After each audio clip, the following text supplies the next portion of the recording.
Dear students, in the medieval period, in the medieval times, two types of historiography dominated the scene. One was church historiography or the Christian historiography. We have studied about it. Today, we are going to study about the second type of historiography which dominated the medieval world, and that is Arab historiography. அன்புக்கினிய மாணவர்களே, இடைக்கால உலகத்தில் இரண்டு வகையான வரலாற்று வரைவியல்கள் மிகவும் பிரபலமாக இருந்தன. ஒன்று கிறிஸ்துவ வரலாற்று வரைவியல் அல்லது திருச்சபையின் வரலாற்று வரைவியல். இதை பற்றி நாம் படித்திருக்கிறோம், ஏற்கனவே படித்திருக்கிறோம். இன்று இந்த காணொளியின் மூலமாக இடைக்காலத்தில் மிகவும் பிரபலமாக இருந்த மற்றொரு வரலாற்று வரைவியல் முறையை பற்றி படிக்க இருக்கின்றோம். அது அரபு வரலாற்று வரைவியல். ஆக இந்த காணொளியின் வாயிலாக அரபு வரலாற்று வரைவியலை பற்றி படிக்க இருக்கின்றோம். The Arab historiography was the link between Greco-Roman historiography and modern historiography. Actually, divine will was the source of both church and Arab historiography, but still there was a wide difference between both. Arabs never distinguished between secular and religious history, and moreover, Islam did not sanction celibacy, retreat, and renunciation. For a Muslim, this world was not final, but it was very decisive. Arab historiography leaned much on Greek traditions rooted in rationality. And Arabs believed that man through his intellect participates in the drama of history. Hence, consequently, Arabs produced a historiography of higher order.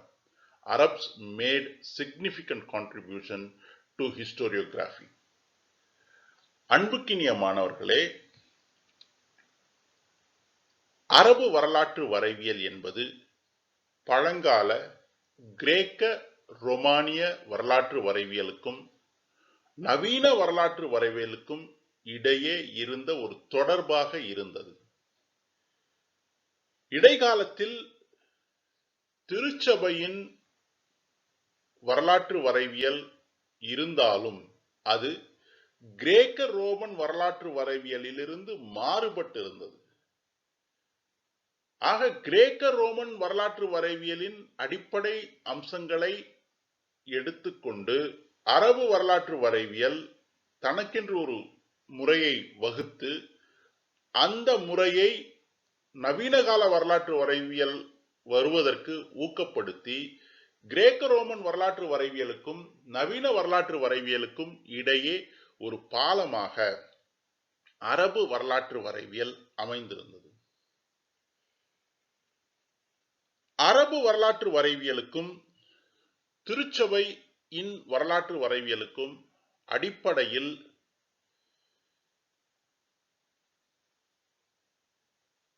ஒரே பொருள்தான் மையமாக இருந்தது, அதாவது இறைவனின் நாட்டம். இருவர்களுடைய வரலாற்று வரைவியலிலும் இறைவனின் நாட்டம் என்பது அடிப்படை விஷயமாக இருந்தது. இருப்பினும் திருச்சபையின் வரலாற்று வரைவியலுக்கும் அரபு வரலாற்று வரைவியலுக்கும் மிகப்பெரிய இடைவேளை இருந்தது. இருவருடைய வரலாற்று வரைவியலும் வெவ்வேறு வகையாக அமைந்திருந்தது. ஒரே சான்றுதான், ஒரே அடிப்படையாக இருப்பினும் இறைவனின் நாட்டம் என்கின்ற அடிப்படையில் இரண்டு வரலாற்று வரைவியல்களும் அமைந்திருந்தாலும் திருச்சபையின் வரலாற்று வரைவியலுக்கும் அரபு வரலாற்று வரைவியலுக்கும் மிகப்பெரிய மாறுபாடுகள் இருந்தன. இதற்கு பல காரணங்கள் உண்டு.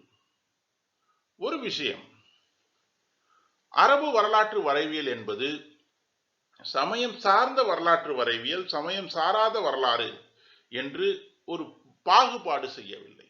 நாம் ஏற்கனவே படித்தோம், கிறிஸ்துவ திருச்சபையின் வரலாற்று வரைவியலில் சமயம் சார்ந்த வரலாறு, சமயம் சாராத வரலாறு என்று இரு வகையாக இருந்து, சமயம் சார்ந்த வரலாறு அதிகமான ஆதிக்கத்தை செலுத்தி கொண்டிருந்தது திருச்சபையின் வரலாற்று வரைவியலில். ஆனால் அரபு மக்களுடைய வரலாற்று வரைவியலில் அப்படி ஒரு வேறுபாடே இல்லை.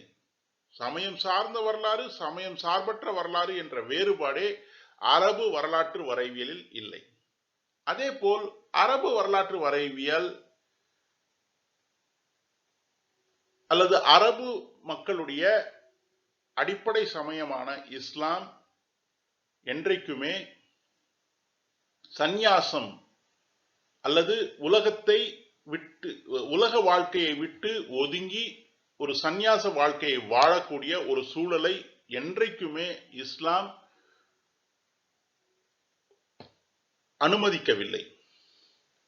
இஸ்லாமியர்களை பொறுத்தவரை, முஸ்லிம்களை பொறுத்தவரை, அரபு மக்களுடைய அடிப்படை சமயமாக இருந்த இஸ்லாத்தை பொறுத்தவரை இந்த உலகம் இறுதியானது அல்ல. வாழ்க்கை என்பது இந்த உலகத்தில் மரணத்திற்கு பிறகு தொடங்குகிறது, அல்லது வாழ்க்கை என்பது இந்த உலகத்தின் மரணத்திற்கு பிறகும் நீடிக்கின்றது. இருப்பினும் இந்த உலக வாழ்க்கை என்பது மிக மிக முக்கியமானது என்பது அவர்களுடைய எண்ணமாக இருந்தது. இது அரபு மக்களுடைய வரலாற்று வரைவியலை மிகவும் பாதித்தது, அல்லது அரபு மக்களுடைய வரலாற்று வரைவியலை சிறப்பு ஆக்கி தந்தது. அரபு வரலாற்று வரைவியல் என்பது கிரேக்க அடிப்படையில் அறிவார்ந்த அல்லது அறிவு சார்ந்த அல்லது முற்போக்குத்தனமான தன்மையோடு விளங்கியது. கிரேக்க வரலாற்று வரைவியலில் அடிப்படை நாதம் முற்போக்குத்தன்மை. அதே முற்போக்குத்தன்மையுடைய தன்மையை தங்களுடைய வரலாற்று வரைவியலும் அரபு மக்கள் எடுத்திருந்தார்கள். ஒரு மிகப்பெரிய மாற்றம் இவர்களுக்கும் அரபு வரலாற்று வரைவியலுக்கும் கிறிஸ்துவ வரலாற்று வரைவியலுக்கும் என்னவென்று சொன்னால், மனிதன் வரலாற்று வரைவியலில் வரலாற்று நிகழ்வுகளில் இடம் பிடிப்பது இல்லை என்பது கிறிஸ்துவர்களுடைய வாதமாக இருந்தது. இறைவனின் நாட்டத்தின் அடிப்படையில் உலகம் நகர்கிறது என்பது கிறிஸ்துவர்களுடைய அடிப்படை நாதமாக. அரபு மக்களும் இறைவனின் நாட்டத்தை நம்பினார்கள். இறைவனின் நாட்டத்தின்படிதான் உலகம் நடக்கும் என்று நினைத்தார்கள். ஆனால் மனிதனுக்கும் மனிதனுடைய அறிவாற்றலுக்கும் வரலாற்று வரைவியலில் இடம் கொடுத்திருந்தார்கள். இந்த அடிப்படையின் காரணமாகத்தான் அரபு மக்களுடைய வரலாற்று வரைவியல் இடைக்காலத்தில் சற்று உயர்வான ஒரு அந்தஸ்தை பெற்றிருந்தது. இந்த காரணத்தினால் அரபு மக்களுடைய வரலாற்று வரைவியல் ஒரு மிகப்பெரிய கணிசமான கொடையை வரலாற்று வரைவியலுக்கு வழங்கி இருந்தது. மிக சிறப்பான ஒரு வரலாற்று வரைவியலை அவர்கள் படைக்க காரணமாக அந்த தன்மை, அதாவது மனிதர்களுக்கு வரலாற்று நிகழ்வுகளில் இடம் உண்டு என்ற அந்த நம்பிக்கையின் அடிப்படையில் அவர்கள் வரலாற்று வரைவியலுக்கு சிறப்பான ஒரு சேவையை செய்திருந்தார்கள்.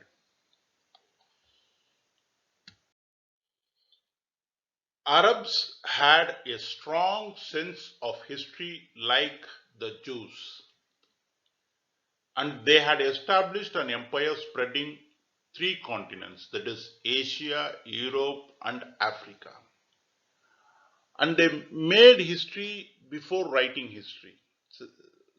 So they established such a vast empire, a historically very significant empire, and hence they had a lot of material to write history about. Arabs historiography is significant for the three contributions they have made. One, they introduced the system of meticulous scrutiny of sources through a specific technique called as ISNAD.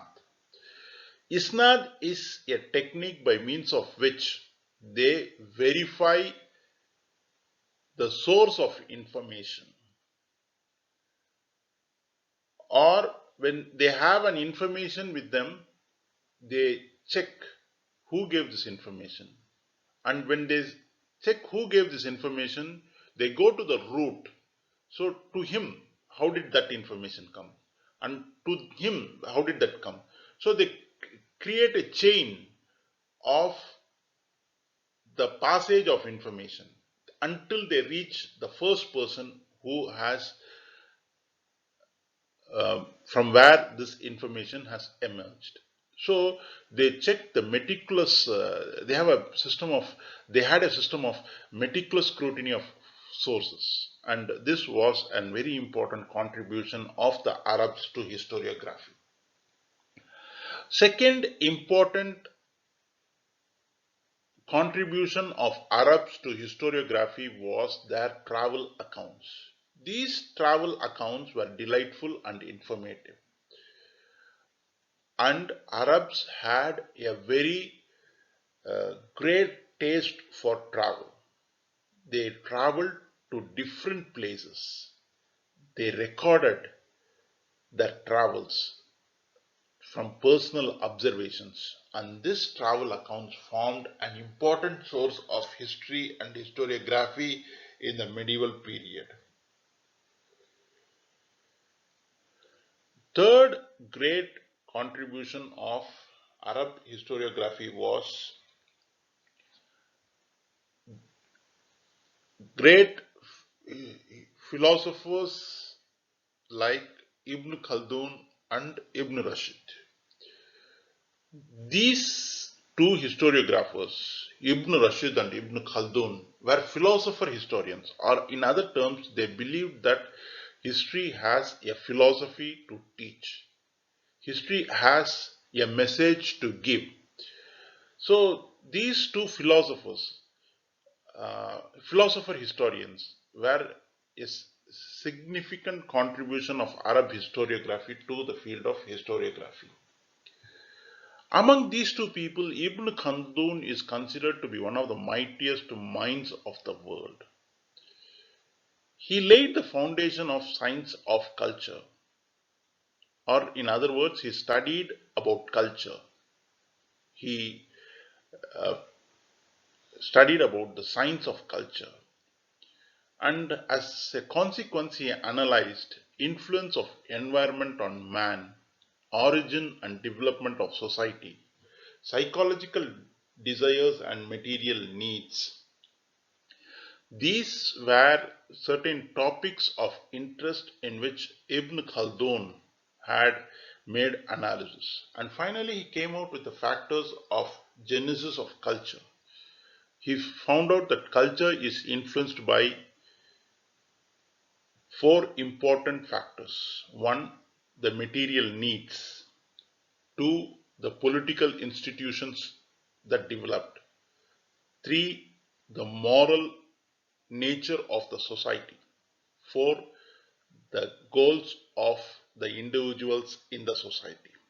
So these are factors that generate the culture of a society, according to Ibn Khaldun. அன்புக்கினிய மாணவர்களே, அரபு வரலாற்று வரைவியல் பற்றி பேசுகின்ற வேளையில் நாம் ஒரு விடயத்தை தெளிவாக புரிந்து கொள்ள வேண்டும். அரபு மக்களுக்கு இயல்பாகவே வரலாற்று அறிவு அல்லது வரலாற்று தன்மை அல்லது வரலாற்றை பாதுகாக்க வேண்டும் என்ற அந்த நோக்கம் இயல்பாகவே இருந்தது யூதர்களைப் போல். யூதர்களிடமும் இந்த தன்மை, இந்த பண்பு இருக்கின்றது. அதே பண்பு அரபு மக்களிடமும் இருந்தது. அதேபோல் அரபு மக்கள் மிக குறுகிய காலகட்டத்தில் 3 கண்டங்களில் தங்களுடைய சாம்ராஜ்யத்தை விரிவுபடுத்தினர். ஆசியா, ஐரோப்பா, ஆப்பிரிக்கா. ஆக ஆசியா, ஐரோப்பா, ஆப்பிரிக்கா என்ற 3 கண்டங்களில் தங்களுடைய சாம்ராஜ்யத்தை விரிவுபடுத்திய பிறகு அவர்கள் வரலாறு எழுத ஆரம்பித்தார்கள். ஆக அவர்கள் வரலாறு எழுதுகின்ற வேளையில் அவர்களுக்கு வரலாற்றை எழுதுவதற்கான அதிகமான கருப்பொருள் இருந்தது. ஏனென்று சொன்னால் அவர்களுடைய சாம்ராஜ்யம் விரிவடைந்திருந்தது. ஆக அவர்கள் வரலாறு படைத்துவிட்டு வரலாறை எழுதிய காரணத்தினால் அவர்களுடைய வரலாற்று வரைவியலுக்கான கருப்பொருள் அதிகமாக இருந்தது. அரபு மக்களுடைய வரலாற்று வரைவியல் 3 வகையில் வரலாற்று வரைவியல் பாடத்திற்கு ஒரு கொடையாக அமைந்தது. 3 மிக முக்கியமான பங்களிப்பை வரலாற்று வரைவியலில் அரபு மக்கள் கொடுத்துள்ளனர். 1, சான்றுகளை சரிபார்க்கக்கூடிய முறை. மிக கடுமையாக சான்றுகளை சரிபார்க்கக்கூடிய ஒரு முறையை அவர்கள் அறிமுகப்படுத்தினார்கள். இந்த முறைக்கு இஸ்னாத் என்று பெயர். இஸ்னாத் என்பது என்னவென்று சொன்னால், அவர்களுக்கு ஒரு சான்று கிடைக்கின்ற போது அந்த சான்று எங்கிருந்து வந்தது என்பதை முதலில் சரிபார்க்கிறார்கள். அந்த சான்று யாரிடம் இருந்து வந்தது என்பதோடு நிறுத்திக் கொள்வதில்லை, அவருக்கு அது எப்படி கிடைத்தது. இரண்டாம் நிலையில் அவருக்கு எப்படி கிடைத்தது என்று அது ஒரு சங்கிலி தொடர் போல் இறுதியாக முதலில் அந்த கருத்து எங்கிருந்து தொடங்கியதோ அவரை தேடுகிறார்கள். அந்த நபரை தேடுகிறார்கள். தேடி பார்த்து அந்த நபர் சொன்ன செய்தி சரி என்று சொன்னால் அதை பதிவு செய்கிறார்கள்.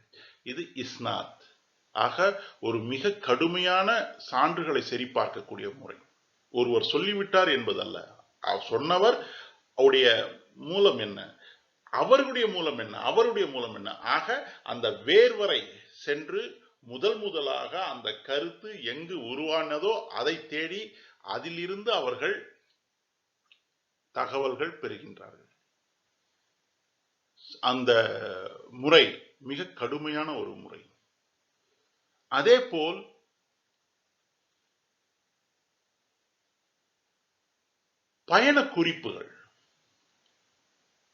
பயண குறிப்புகள் என்பது அரபு மக்களுடைய வரலாற்று வரைவியலை அல்லது அரபு மக்கள் வரலாற்று வரைவியலுக்கு கொடுத்திருக்கக்கூடிய இன்னொரு மிக முக்கியமான கொடை. அரபு மக்கள் இயல்பாகவே பயணங்களில் ஆர்வம் கொண்டிருந்தார்கள், அதிகமாக பயணித்தார்கள். அப்படி பயணிக்கின்ற வேளையில் அவர்கள் தாங்கள் ஒவ்வொரு இடத்திலும் பார்த்த விஷயங்களை பதிவு செய்தார்கள். அப்படி பதிவு செய்த காரணத்தினால் உலகுக்கு அதிகமான பயண குறிப்புகள் அவர்களிடம் இருந்து கிடைத்திருக்கிறது. அப்படி பதிவு செய்த பயண குறிப்பேடுகள் எல்லாம் மிக சிறப்பானதாகவும் அழகானதாகவும் மிகவும் முக்கியமானதாகவும் இருந்திருக்கிறது. இது ஒரு இரண்டாவது கொடை. மூன்றாவது மிக முக்கியமான கொடை, வரலாற்று வரைவியலில் ஈடுபட்ட 2 அரபு வரலாற்று வரைவியல் ஆசிரியர்கள், வரலாற்று ஆசிரியர்கள், இப்னு ரஷீத் மற்றும் இப்னு கல்தூன். இவர்கள் இருவருமே தத்துவ ஞானிகள். வரலாற்றை பயன்படுத்தி வரலாற்றின் மூலமாக தத்துவங்களை கற்றுக்கொள்ள வேண்டும் என்ற ஆர்வம் உடையவர்கள். அதில் இப்னு கல்தூன் என்பவர் உலக கண்டிருக்கக்கூடிய மிக சிறந்த அறிவாளிகளில் ஒருவராக கருதப்படுகிறார்.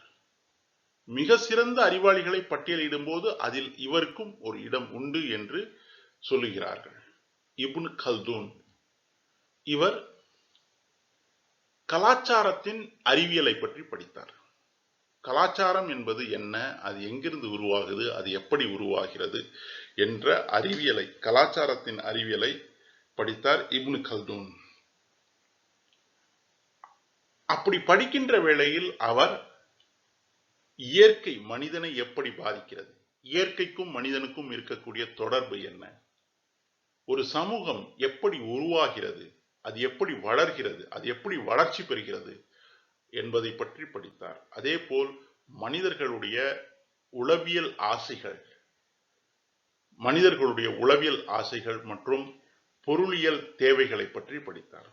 ஆக இப்படியெல்லாம் ஆய்வு செய்து இறுதியாக அவர் கலாச்சாரத்தின் ஆணிவேராக 4 விஷயங்களை சொன்னார். 1 பொருளாதார தேவை, 2 அரசியல் நிறுவனங்கள், 3 நீதி நெறி, அந்த சமூகத்தில் இருக்கக்கூடிய நீதி நெறி, 4 அந்த சமூகத்தில் இருக்கக்கூடிய மனிதர்களுடைய நோக்கங்கள், லட்சியங்கள். ஆக கலாச்சாரம் என்பது இந்த 4 விஷயங்களின் அடிப்படையில் துவங்குகிறது. ஒரு சமூகத்தின் கலாச்சாரம் என்பது இந்த 4 விஷயங்களை கொண்டு நிர்ணயிக்கப்படுகிறது. 1 அந்த சமூகத்தின் பொருளாதார தேவை, 2 அந்த சமூகத்தை நிர்வகிக்கக்கூடிய அரசியல் நிறுவனம், 3 அந்த சமூகத்தில் நிலவக்கூடிய நீதி நெறி, 4 அந்த சமூகத்தில் வாழக்கூடிய தனி மனிதர்களுடைய லட்சியங்கள், நோக்கங்கள். ஆக இப்னு கல்தூன் வரலாற்று வரைவியலின் மூலமாக ஒரு தத்துவங்களை, கலாச்சாரம் சம்பந்தமான தத்துவங்களை வகுத்து வழங்கினார்.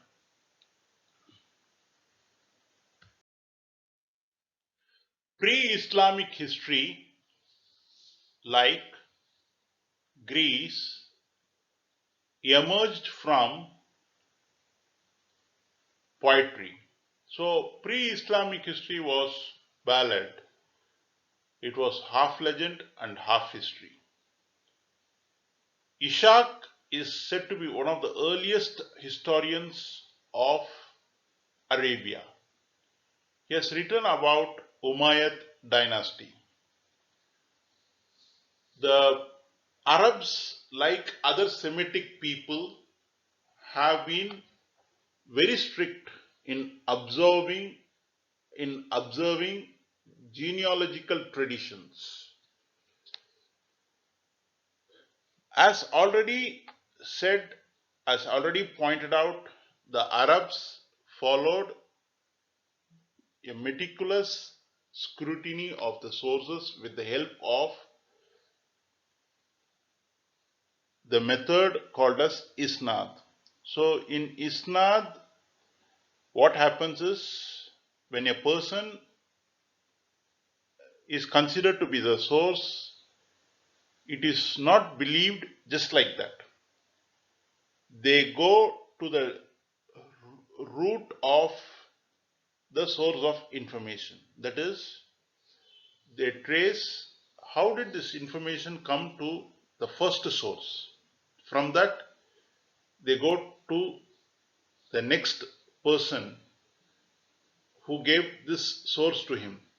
Then before the person who gave the source. So they search for the root of the source of information. And if the root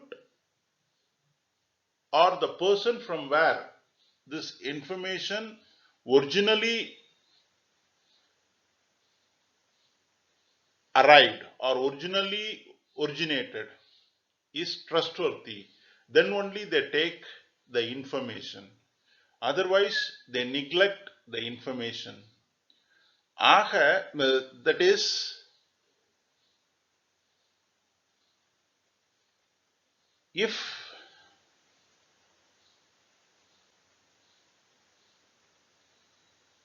the information provided by the source, or the source who provides the information, the basic information, the first where it originates, if it is trustworthy, the source is trustworthy, they avoid that information. So they had a very strict method of checking the sources. And again, Muslim chronology begins with Hijrat in 622 AD. We all know that Hijrat is the migration of Prophet Muhammad sallallahu alaihi wasallam, peace be upon him, from Mecca to Medina. So this incident is the incident from where the Muslim calendar begins, and hence they have a fixed event for the beginning of the Muslim calendar. There is a chronological uniformity in Arab historiography. So this Muslim calendar has been followed throughout, and since an event has been specifically fixed for the beginning of the calendar,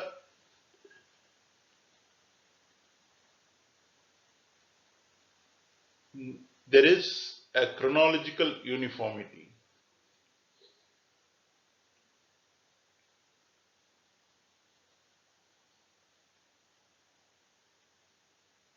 And historiography for the Arabs was an acquired characteristic. Acquired characteristic in the sense, it is believed that this characteristic of recording history should have been taken from the Persians, should have been influenced by the Persians, because in the early days there was the Arab people did not have the tradition to write down, traditions, or did not have the tradition to write down history. But later, when they came into contact with, when Persia was annexed, and when the Persian Arabs came into contact with Persians, they should have developed this characteristic of writing historiography, it is believed. So, அன்புக்கினிய மாணவர்களே, வரலாற்று வரைவியல், அரபு வரலாற்று வரைவியலின் தொடக்க நிலையை பற்றி பேசுகின்ற வேளையில், கிரேக்க வரலாற்று வரைவியலை போல் அரபு வரலாற்று வரைவியலும் கவிதை நடையில் இருந்துதான் தொடங்கியது என்று சொல்கிறார்கள். அதாவது பேலட் என்று சொல்லுவோம். பேலட் என்று சொன்னால் நாட்டுப்புற பாடல் என்று புரிந்து கொள்ளலாம். ஆக அரபு மக்களிடம் இந்த பேலட் என்று சொல்லக்கூடிய நாட்டுப்புற பாடல்கள் இருந்ததாகவும், அந்த நாட்டுப்புற பாடல்களில் வரலாறு மற்றும் புனைக்கப்பட்ட கதைகள் இதுவும் சேர்ந்து அந்த பேலடுகளில் இருந்ததாக சொல்கிறார்கள்.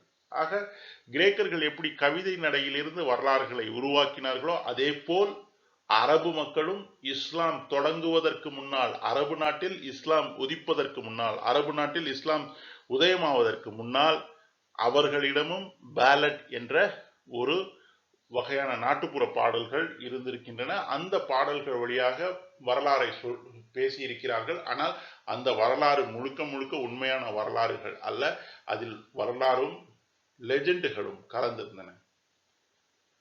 இப்படி தொடங்கிய வரலாற்றில் பிறகு வரலாறு முழுமை அடைந்திருக்கிறது. இஷாக் என்பவர் அரபு நாட்டில் தோன்றிய முதலாவது வரலாற்று ஆசிரியராக கருதப்படுகிறார். இவர் உமையத் வம்சத்தை பற்றி, அரபு பகுதியில் ஆட்சி செய்த உமையத் வம்சம் என்று சொல்லப்படுகின்ற வம்சத்தை பற்றி இவர் எழுதியிருக்கிறார். அரபு வரலாற்று வரைவியலில் ஜீனியாலஜி என்று சொல்வார்கள். ஜீனியாலஜி என்று சொன்னால் வம்சாவழி அடிப்படையில் வரக்கூடிய வரலாறு. அதாவது ஒருவரை எடுத்துக்கொண்டால் அவருடைய முழுமையான வம்சாவளி, அவருடைய தந்தை, தாத்தா, பாட்டனார் என்று முழுமையாக அவருடைய வம்சாவழியை நிர்ணயம் செய்வது என்பது அவர்களிடம் இருந்த ஒரு பண்பு. இது அனைத்து செமிட்டிக் மக்களுக்கும், செமிட்டிக் என்று சொன்னால் மத்திய ஆசியாவில் வாழ்ந்த ஒரு இனம், யூதர்கள், அரபு மக்கள் மற்றும் இதர அந்த பகுதியில் வாழ்ந்த இதர மக்கள்கள், இவர்களை செமிட்டிக் என்று சொல்வார்கள். அந்த செமிட்டிக் மக்கள் இடையே இந்த வம்சாவழியை அடிப்படையாக வைத்து படிப்பது என்பது ஒரு பண்பாக இருந்தது. அந்த பண்பு அரபு மக்களிடமும் இருந்தது. ஏற்கனவே நாம் சொன்னது போல் அரபு மக்களுடைய மிகப்பெரிய கொடை என்னவென்று சொன்னால் இஸ்னாத் முறை. இஸ்னாத் என்பது சான்றுகளை சரிபார்க்கக்கூடிய முறை. ஏற்கனவே நாம் சொன்னது போல் சான்று ஒருவரிடம் இருந்து வருகிறது என்று சொன்னால் அந்த சான்றை அவர்கள் சரிபார்க்கின்ற வேளையில் அந்த மொத்த தொடர்ச்சங்கிலியை அவர் தேடுகிறார்கள்.